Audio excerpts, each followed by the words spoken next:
Hello students, previous video में हमने discuss किया था equation of motion by graphical method. तो फर्स्ट इक्वेशन ऑफ मोशन को हमने डिस्कस कर लिया, जिसको हम वेलोसिटी टाइम रिलेशन भी कहते हैं। सेकंड आज हम डिस्कस करने वाले हैं position time relation S = ut plus half AT² and position velocity relation 2AS = v² minus u²। तो यहाँ पर हम इन दोनों को आज डिस्कस करने वाले हैं, दोनों इक्वेशंस को by graphical method. Okay dear students, तो आज स्टार्ट करते हैं। हम अपने दो इक्वेशंस को लेकर चलते हैं। तो फर्स्ट हम डिस्कस करेंगे पहले S = ut plus half AT²। Okay student, जो सेकेंड इक्वेशन ऑफ मोशन है इसको हम पोजीशन टाइम रिलेशन भी कहते हैं। तो यहाँ पे y एक्सिस पे हम वेलोसिटी को लेंगे, x एक्सिस पे टाइम को लेंगे। ओके, तो यहाँ मैंने पहली इक्वेशन जो फर्स्ट इक्वेशन ऑफ मोशन था वहाँ पे ग्राफ डिस्कस किया था। जो तीनों इक्वेशंस होंगी उसमें ग्राफ सेम रहेगा। ओके, तो मैंने ये कहा था कि जो आपका जो भी ऑब्जेक्ट है वो जीरो से स्टार्ट नहीं होगा। ओके, ओरिजिन से स्टार्ट नहीं होगा, वो कुछ वेलोसिटी के साथ आगे मूव करेगा। सपोज कि ए पॉइंट से उसकी इनिशियल वेलोसिटी के साथ मूव करता है और स्ट्रेट लाइन, उसका जो ग्राफ बनेगा स्ट्रेट लाइन बनेगा और ये बी पॉइंट पर आकर मान लीजिए रुकता है। तो वहाँ से हम इसका टाइम नोट करते हैं कि उस बॉडी में कितनी पोजीशन, उसकी कितनी वेलोसिटी चेंज हुई। तो यहाँ से हम क्या करते हैं, एक परपेंडिकुलर ड्रॉ करते हैं टाइम एक्सिस के ऊपर, और यहाँ से हम परपेंडिकुलर ड्रॉ करते हैं वाई एक्सिस के ऊपर। ओके, वेलोसिटी एक्सिस के ऊपर। तो अब यहाँ से अब इनिशियल वेलोसिटी का भी टाइम नोट करें भाई, उसकी मतलब क्या है। तो यहाँ से एक परपेंडिकुलर ड्रॉ करते हैं हम यहाँ से इस एक्सिस के ऊपर, जो हमने परपेंडिकुलर डाला है टाइम एक्सिस के ऊपर। फिर इसके बाद हम नेमिंग कर देते हैं। ये मान लीजिए A था, ये B है, ये C डाल दिया हमने, ये D है और ये E है। ओके स्टूडेंट, तो ये जो है हमारी ये OA जो है ये क्या कहलाएगी, इनिशियल वेलोसिटी। तो ये OA इनिशियल वेलोसिटी U है। तो इसी तरह जो हमारी CD भी होगी वो क्या होगी, U होगी। और उस इतने टाइम में उस बॉडी की इतनी वेलोसिटी चेंज हुई है। ओके, तो यदि मान लीजिए इतनी टाइम में इतनी वेलोसिटी चेंज हुई है तो ये इतने टाइम में यहाँ भी सेम ही रहेगा, OE चेंज होएगी। ठीक है, तो यहाँ से जो वेलोसिटी है हमारी इनिशियल क्या है बेटा u, और फाइनल वेलोसिटी क्या है हमारी v, और चेंज इन वेलोसिटी हमारी क्या बन जाएगी v minus u। Okay students, तो यहाँ से देखिए OA जो है DC है, इसको u लिखेंगे, OE या BC इसको v, और AD क्योंकि AD टाइम एक्सिस की क्या है उसी के पैरेलल है। तो यदि ये T है तो ये भी ऑब्वियसली T होगा। ओके स्टूडेंट्स, तो यहाँ से आपको पता लग गया। अब जो हम डेराइव करने वाले हैं सेकंड इक्वेशन ऑफ मोशन, तो यहाँ डिस्टेंस है, तो ग्राफ के अंदर का एरिया ही डिस्टेंस होता है। ओके, ग्राफ के अंदर का जो एरिया होता है ना हमारा, वही क्या होता है, डिस्टेंस होता है। तो ग्राफ के अंदर का एरिया देखें तो देखिए एरिया देखें तो एक क्या बन रहा है, ट्राइंगल बन रहा है, और एक क्या बन रहा है बेटा, रेक्टेंगल बन रहा है ना। तो डिस्टेंस निकालने के लिए हम एक रेक्टेंगल और एक ट्राइंगल और एक रेक्टेंगल को क्या करेंगे, जोड़ देंगे, प्लस कर देंगे, तो वहाँ से हमारा क्या निकल जाएगा, डिस्टेंस निकल जाएगा। ओके स्टूडेंट, मैं बात को फिर रिपीट कर रही हूँ। हम यहाँ पर जब डिस्टेंस देखते हैं तो ग्राफ के अंदर का जो एरिया होता है ना वही हमारा डिस्टेंस होता है। तो यहाँ से जो हम देखें डिस्टेंस निकालें तो जो एक ट्राइंगल बन रहा है और एक रेक्टेंगल बन रहा है, इन दोनों को यदि हम प्लस कर दें तो हमारा क्या निकल आएगा, डिस्टेंस निकल आएगा। ओके स्टूडेंट्स, तो अब हम इसके डेरिवेशन की तरफ बढ़ते हैं आगे। तो मैंने बात की यहाँ पे जो डिस्टेंस होता है area of the figure OABC, जो OABC इस ग्राफ के अंदर एरिया क्या है हमारा, OABC। तो यहाँ से हमें डिस्टेंस निकल जाएगा। ओके, तो डिस्टेंस जब हम निकाल रहे हैं तो यहाँ दो एरिया में डिवाइड हो रहा है। देखो एक तो हमारा ट्राइंगल बन रहा है, कौन सा, ABD, दूसरा OADC। ठीक है, तो यहाँ से ये दो पार्ट में डिवाइड हो गया, इन दोनों को जब जोड़ देंगे तो हमारा डिस्टेंस निकल आएगा। तो अब हम क्या फाइंड आउट करेंगे, area of rectangle OADC and area of the triangle ABD। Okay student, तो यदि फर्स्ट हम करते हैं एरिया ऑफ रेक्टेंगल ODC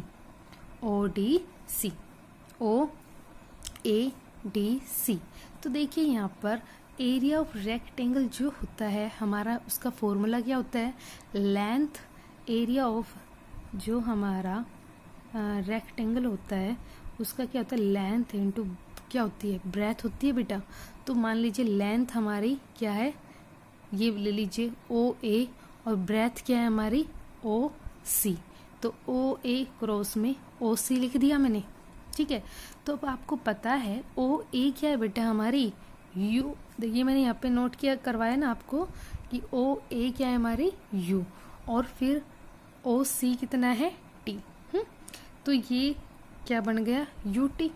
अब हम निकालते हैं area of triangle ABD। Area of triangle क्या है हमारा ABD। ओके, तो वो किसके बराबर होगा, area of triangle half of area of rectangle AEBD। मतलब एरिया ऑफ जो ट्राइंगल होगा वो किसके बराबर होता है हमारा, half of area of rectangle AEBD, ये है ना, ये इसके बराबर होगा, half of the area of rectangle AEBD। तो यहाँ से जो हमारा एरिया ऑफ निकालेंगे रेक्टेंगल ABD, तो वो क्या होता है हमारा, उसका फॉर्मूला क्या होता है, हाफ बेस इनटू हाइट होता है ना, बेस इनटू हाइट होता है ना स्टूडेंट। तो यहाँ से एरिया ऑफ रेक्टेंगल AEBD जो है हमारा AEBD है, इसका मैं हाफ ऑफ लूँ इसका हम, तो वो क्या था फॉर्मूला इसका, बेस इनटू हाइट था। तो बेस क्या होगी हमारी, यहाँ पे बेस हो गई बेटा AD ले लें, और हाइट क्या ले लें हम इसकी BD। ओके, AD इंटू में BD। तो यहाँ देखिए हाफ AD क्रॉस BD।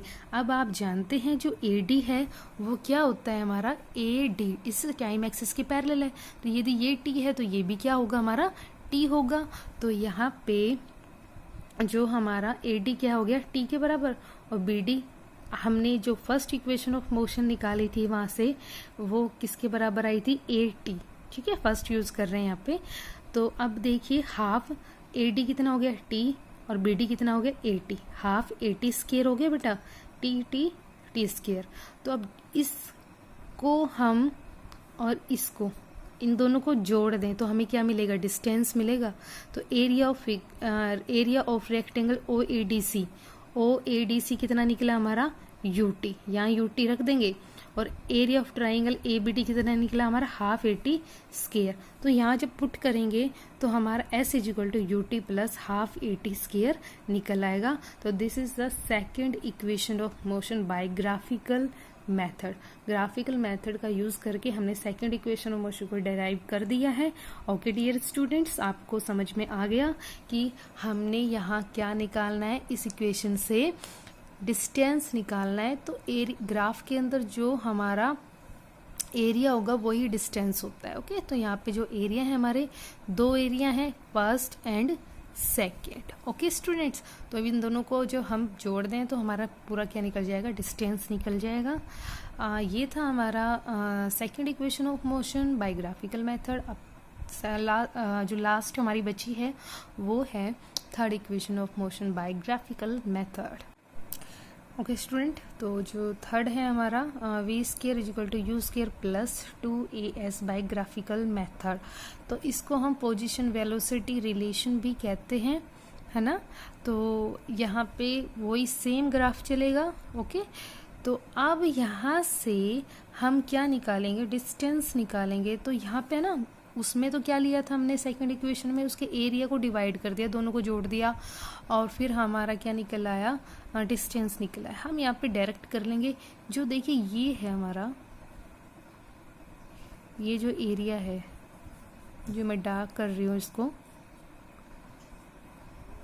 ये जो एरिया है इसको हम क्या बोलते हैं बेटा, जो ये एरिया है ना इसको बोलते हैं हम एरिया ऑफ ट्रेपेजियम, ठीक है, ट्रेपेजियम बोलते हैं हम। तो हम डायरेक्ट वहाँ से निकाल लेंगे। तो एरिया, जो डिस्टेंस हम यहाँ से निकालेंगे तो वो डिस्टेंस हमारा किसके बराबर होगा, area of trapezium O A B C, ठीक है। तो हम यहाँ डायरेक्ट फॉर्मूला यूज़ करेंगे। तो मैंने फर्स्ट पहले यहाँ पे बताया था, जब आप ग्राफ देख रहे थे, जो इसकी ग्राफ थे इक्वेशन ऑफ मोशन की, तो वहाँ भी जब बॉडी हमारी इनिशियली 0 से स्टार्ट नहीं होती, उसकी कुछ वेलोसिटी के साथ स्टार्ट होती है, तो वहाँ पे हम एरिया ऑफ ट्रेपेजियम का भी यूज़ कर रहे थे, आपको याद होगा। तो अब यहाँ पर भी हम क्या करेंगे, डायरेक्ट कर देंगे। वहाँ बस हमने क्या निकालना था कि दोनों को जोड़कर हमने डिस्टेंस नहीं, हम सीधा डायरेक्ट निकाल देंगे, इससे प्रूफ कर देंगे ग्राफिकल मेथड, थर्ड इक्वेशन। तो area of trapezium O A B C का फॉर्मूला क्या था, S equal to sum of parallel sides into height by 2। तो सम ऑफ पैरेलल साइड्स कौन सी है बेटा, देखिए हमारी पैरेलल साइड्स हैं कि ओ ए जो है हमारी ओ ए एंड सम ऑफ होगा सी बी। देखिए ये साइड और ये साइड दोनों क्या है, हमारी पैरेलल है बेटा। तो ओ ए प्लस सी बी। हाइट क्या है बेटा हमारी, ओ सी, ओके। हाइट क्या होगी हमारी, ओ सी बाय 2, ओके।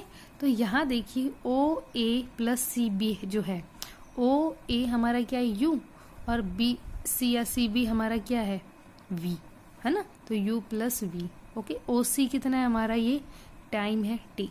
तो इन वैल्यूज को हम फर्स्ट इक्वेशन में पुट कर दे बेटा। तो S equal to O A क्या है यू, और C B V, U plus V, और टी जो हमारा ओ सी था वो टी है बाई 2।